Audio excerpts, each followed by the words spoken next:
Revolution. This is Brother Leonard, the Truth Seeker. And yes, we are doing it old school today because today I have to do husbandly duties. You already know what it is. So I just got to do what I got to do. So no live stream tonight. This story is very troubling. Very troubling because a girl was sexually assaulted out there in Los Angeles, California. And I think that a lot of people have been following this case. And it's just getting interesting. And I'm going to keep following this case until its conclusion because it brings up a lot of different things and a lot of different problems. I'm going to eventually, hopefully, do a little bit of more research into Douglas Rivera. I saw some of his Instagram. I saw some of his, well, before he made it private, I saw some of his YouTube videos. And a lot of the stuff that I seen was kind of troubling from what I can see from the videos. And eventually I will get into his teachings and everything like that. Because a lot of that stuff is kind of suspect, and we can deal with that. But the more immediate need, the more immediate problem is that for some weird reason, this rapist, who was basically fleeing police for about a week, for a few days at least, is out on bail. This man's out on bail. Let's get back to the story. Let's get you caught up on the story. Early last week, I believe it was on Wednesday night, Rivera, he's 40 years old. He pulls into a hotel, a local hotel in Los Angeles. It's called the Vanderlee Hotel.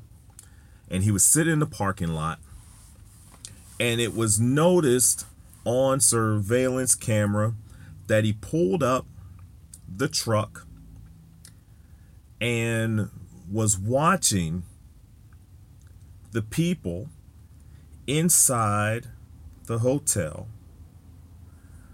During the time when he was in the truck, he was masturbating. This is what's being reported. He was masturbating in his truck. He notices two girls in a room. Now, these girls are from China. They're foreign exchange students. They were part of a group from China on some sort of field trip in Los Angeles. And Rivera fixes himself on these two girls. They're both, I think, 10 and 11. Somewhere around there. 10, 11, 10 or 12, one of those. And he gets out of his car. And he's basically, I don't know if it's a real car or if it was fronting, but he was outside their window and outside their door for about 30 minutes. And all this is on surveillance tape. Was outside of his window, was outside of his car for like 30 minutes, talking on the phone. And after he gets done talking on the phone, I think that he found an opportunity. He basically knocks on the door. When the girls come to the door thinking it's a chaperone, he breaks into the room and he sexually assaults one of the girls. When he is done, he hops in his truck and he flees. So now, police released this video. I'm just giving you the timeline. Police released the video and they release everything, and they basically release his identity.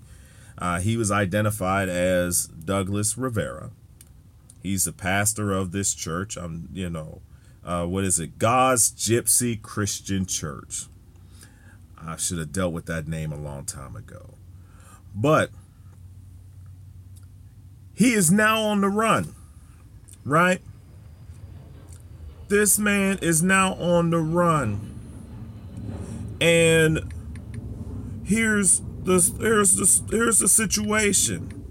Now, I look at this on rawstory.com, and I wasn't able to get this, but they have a link to the video, right? They have a link to the video that he posts while he's on the run to Instagram, right? Now, I want to play it for you because, like I said, this is old school. Come on, flip. Flip, there we go.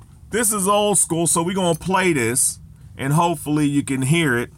And I'll get this, let me get all that up. This is what he does. Okay, Los Angeles, please, I need... Come on. Why buffer on me now?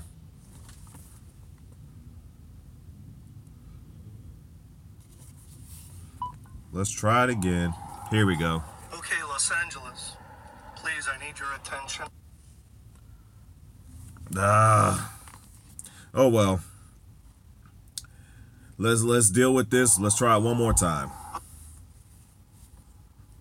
I guess, oh well. Technology sometimes, people. Technology. Yeah, the technology decides that it doesn't want to work for me right now, where I'm at. That's what happens when you're on the mobile. Sometimes videos will play. Other times they just won't. Let's see it one more time. Let's see if I can get this. No, I don't want the ad. Let's try it again.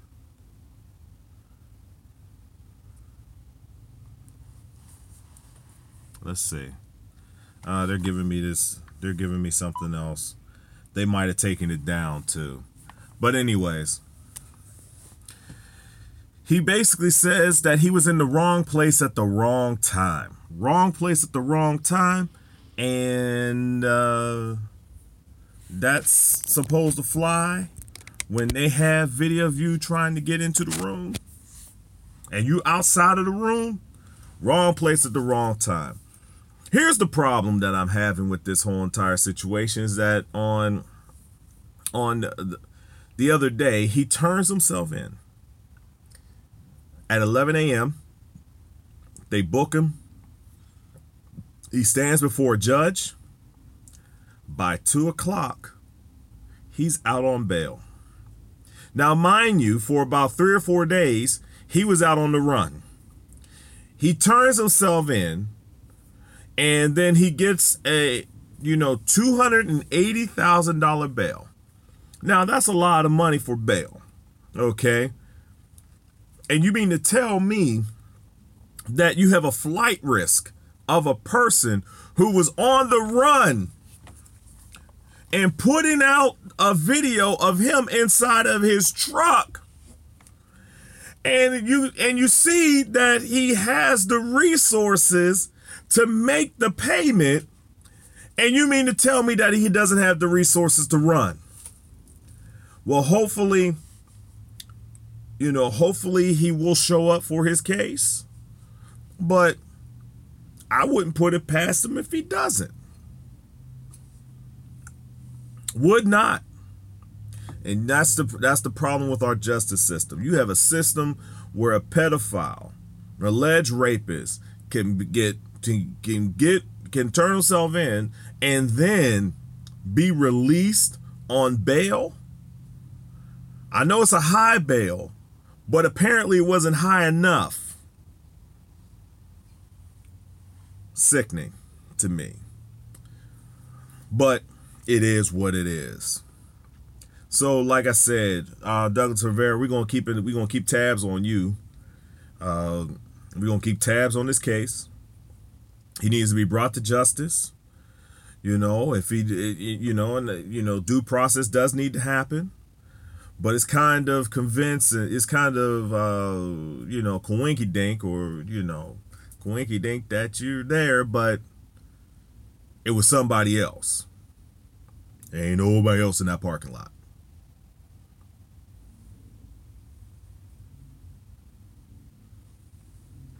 Revolution. Developing news now, a pastor arrested in a sex crimes case is free on bail. CBS 2's Greg Mills, the only reporter to question Douglas Rivera on his surrender, is now live in Covina. Greg. And Rivera showed up here at the police station in Covina with his attorney to turn himself in. That was around 11 o'clock this morning, and 2 hours later, he was gone. Douglas Rivera was escorted away from the Covina police station after posting bail. As he opened the door to freedom, I asked him a whole bunch of questions. The only 2 words he said, "Excuse me." He came here with his attorney, and that's the person he left with. Where you take him to? No statements. Thank you. Have a good day. His bail, $280,000. Question is, now that he's out, will he come back? There's definitely a concern. Sergeant Ray Marquez said Rivera was booked on a number of charges, including sexual assault at the Van Lee Motel in Covina. This is video from that motel that Covina PD released. They firmly believe this is Rivera. That video surveillance is totally him. Paulette Molina has lived next door to Rivera in Baldwin Park for a few years. We put this pic of Rivera next to the security camera video. Police believe Rivera watched 2 girls through their window at the motel. The 2 girls are exchange students from China. Police say Rivera got into their room and sexually assaulted one of them. Knowing police wanted him for that crime, he posted this on Instagram. I did not do nothing wrong. I was at the wrong place at the wrong time. Something happened in that hotel. It's rather interesting that he put that out, but he has been advised by his legal representation not to do that again. You posted that video about on Instagram about wrong place, wrong time, and you didn't do it. Any comment? After 2 hours in custody, Rivera is now a free man until his first court appearance. Our concern is if there's any other victims, retaliation issues, or just him being out, if he would resort to doing what he did already. He says because Rivera is out on bail, his arraignment won't be until April now, so almost 2 months away. Andrea, Peter, back to you two.